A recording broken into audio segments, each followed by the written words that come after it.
Olá, estudante do ensino médio, tudo bem? Aqui é o professor Júlio Bastos com mais uma aula de Física para o primeiro ano do ensino médio. Hoje nós vamos começar a falar do ciclo 5 do nosso plano de estudos tutorados. E o assunto da aula de hoje, nós vamos conversar sobre equilíbrio de corpos extensos. Mas o que seria a definição de um corpo extenso? Em física, muitas vezes, a gente despreza o tamanho de um objeto para fazer a análise de movimento ou a análise das forças que estão sendo aplicadas sobre ele. Quando isso acontece, nós dizemos que estamos trabalhando com uma partícula. Agora, quando a gente precisa levar em consideração o tamanho do objeto que está em movimento ou sob a ação de algumas forças, a gente classifica esse objeto como sendo um corpo extenso, certo? Só que aqui tem um detalhe. Essa classificação entre partícula e corpo extenso, ela não tem absolutamente nada a ver com o tamanho do objeto em si.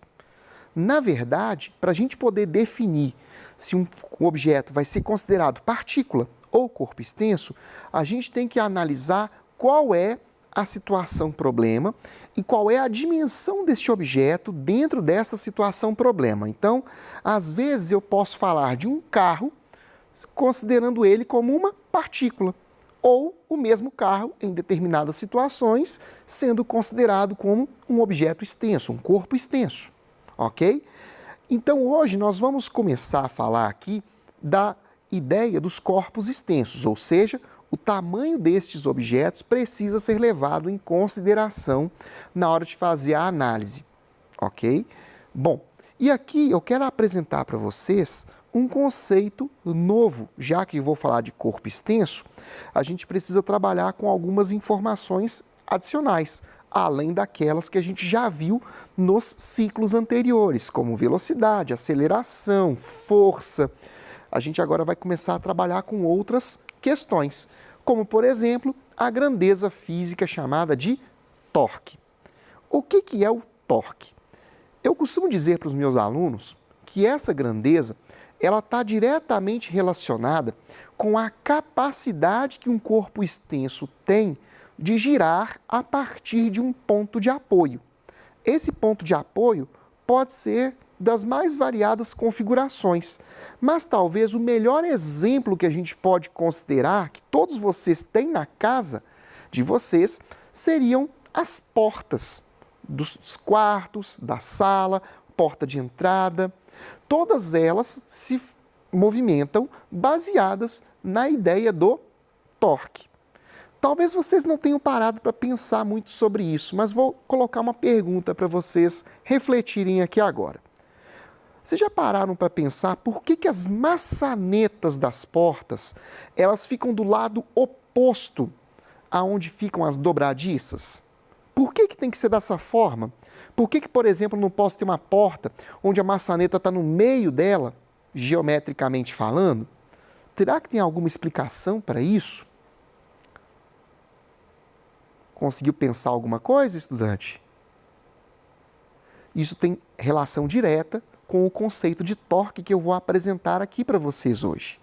O que acontece? Essa grandeza, ela depende basicamente de 3 fatores para ser calculada. Depende da força que eu estou aplicando sobre o objeto, depende da distância entre o ponto fixo e o local onde eu aplico a força, daí está a explicação do porquê que a maçaneta fica bem distante da dobradiça, porque quanto mais longe eu tiver, menos força eu preciso fazer para abrir ou fechar essa porta. Eu consigo exercer um torque grande sobre a porta, mesmo com uma força pequena.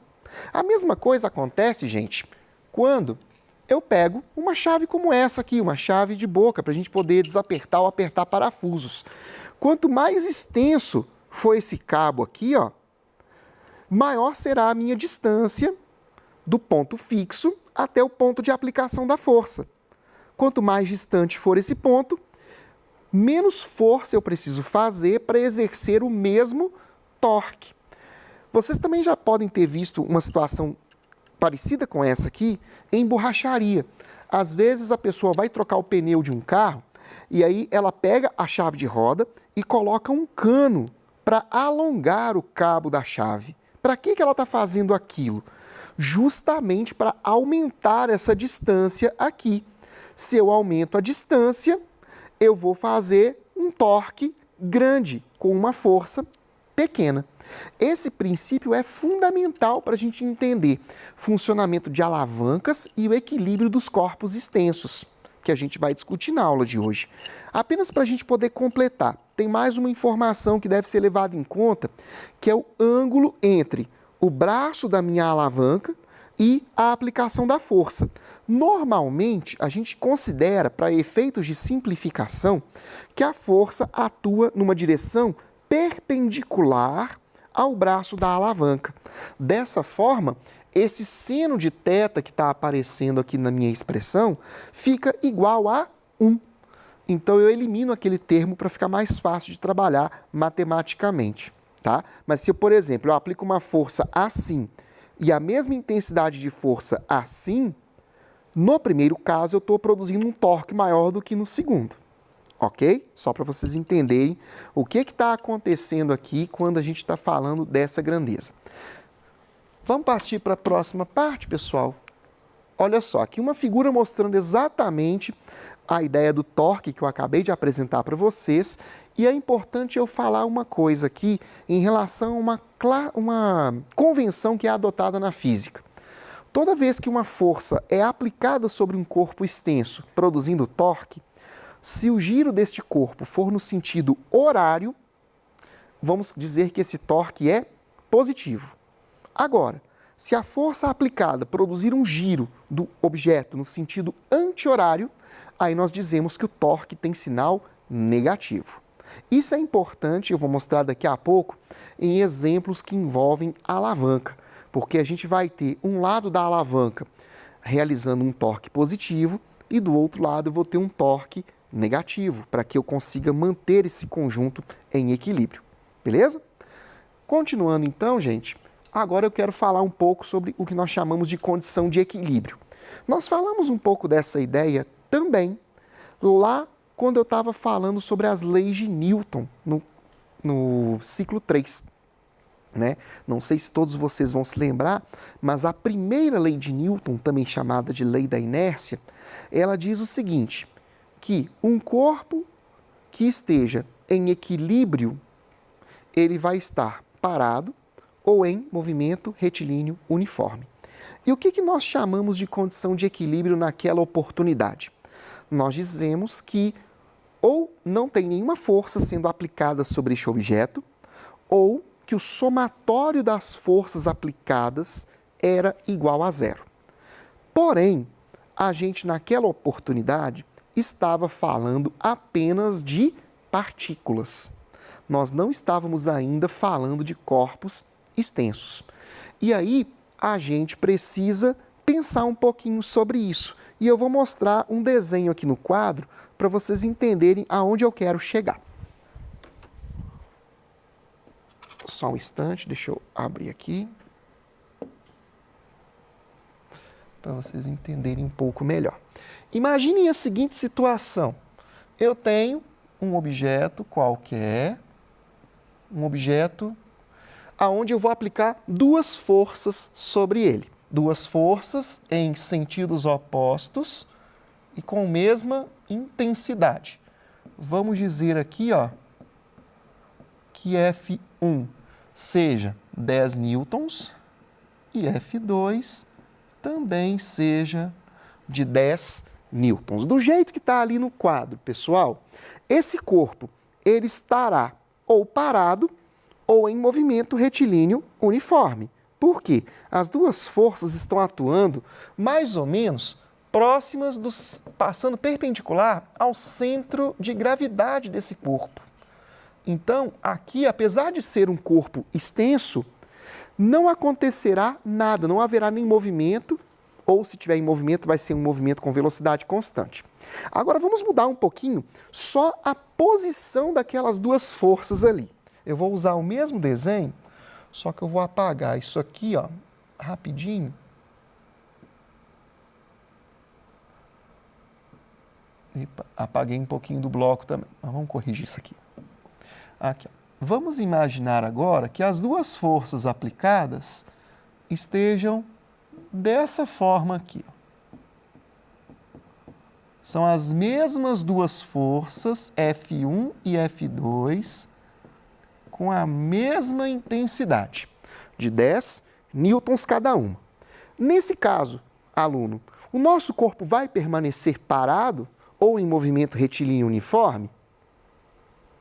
Não, né? O que vai acontecer aqui? Esse corpo, por causa da ação das duas forças estarem atuando fora daquela linha perpendicular ao centro de gravidade do objeto, vai fazer com que ele rode desse jeito aqui, ele vai girar. E aí, aquelas condições que eu mostrei agora há pouco da primeira lei de Newton, elas estão sendo violadas. O nosso objeto tem uma força resultante igual a zero, mas não está nem parado e nem em movimento retilíneo uniforme.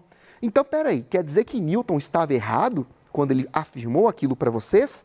A resposta é não, ele não estava errado. Acontece que, como eu disse para vocês, a gente estava falando ali de uma situação onde estávamos lidando com uma partícula. Quando lidamos com um corpo extenso, como foi o exemplo que eu acabei de dar para vocês, a gente precisa prestar atenção em mais uma coisa, além da força resultante ser igual a zero, claro. A gente vai precisar que aconteçam essas duas coisas simultaneamente quando estamos falando de corpos extensos. Eu precisarei que a minha força resultante seja zero e também precisarei que o torque resultante seja zero. Ou seja, o meu corpo ele não pode, teoricamente, girar. Porque se ele girar, significa que o torque resultante é diferente de zero. Foi por isso que, naquele segundo desenho que eu mostrei, aparentemente a gente estava falando que Newton estava errado. Só que ele não estava porque, como eu disse, aquela primeira frase que eu mostrei resumia-se ao comportamento de partículas. Quando pensamos em corpos extensos, nós precisamos incluir essa parte do torque resultante nulo para que a primeira lei de Newton esteja escrita de forma adequada para estes corpos. Tranquilo, pessoal? Vamos então agora falar da principal aplicação que nós temos do torque, que são as... Isso aqui é sobre o centro de gravidade, então só para relembrar, o que acontece? Normalmente, o centro de gravidade de um corpo, ele pode ficar no centro do objeto.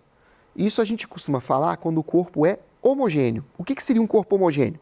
Esse controle aqui, por exemplo, ó, significa que toda a massa dele está concentrada de modo uniforme por toda a sua extensão. Então eu posso dizer de forma aproximada que o centro de gravidade ou o centro de massa está bem no centro desse controle. Mas será que isso é aplicável para qualquer corpo? Na verdade, não. Olha só, mais um exemplo aqui para a gente poder pensar. Tem aqui um martelo. No caso de um martelo como esse aqui, que a gente compra em loja de ferragens, será que o centro de gravidade dele é aqui? Não, né, gente? Vocês estão vendo que eu estou segurando aqui, ó, ele está girando. Então, significa que o centro de gravidade não pode ser aqui. Mas se eu segurá-lo por aqui, será que ele fica em equilíbrio? Olha, será que se eu colocá-lo assim, ele para? Vou tentar fazer com o meu dedo aqui, ó. Olha, não está girando agora, tá vendo? Eu estou apoiando meu dedo aqui, ó, nessa parte. E por que isso acontece com o martelo dessa forma? Eu tenho que ficar com o meu dedo mais próximo desse lado. Porque essa parte é muito mais massiva, tem muito mais massa do que o cabo. Então, aqui eu vou ter uma ação de uma força maior para girar do lado de cá do que do lado de lá. A mesma lógica eu posso pensar para uma vassoura. Se eu pego uma vassoura como essa aqui, ó, a parte maior da massa está concentrada aqui, desse lado, né? E se eu quiser, então, descobrir qual é o centro de massa dessa vassoura? Existe um procedimento prático bem fácil para vocês perceberem isso. Eu vou tentar demonstrar para vocês aqui, ó. Eu vou colocar as minhas duas mãos aqui, esticadas, e agora eu vou aproximando aqui, ó, até fazer com que ela fique parada.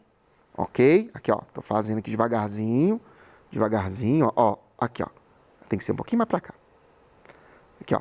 Então, mais ou menos onde estão minhas duas mãos agora, é o ponto aproximado do centro de gravidade da minha vassoura.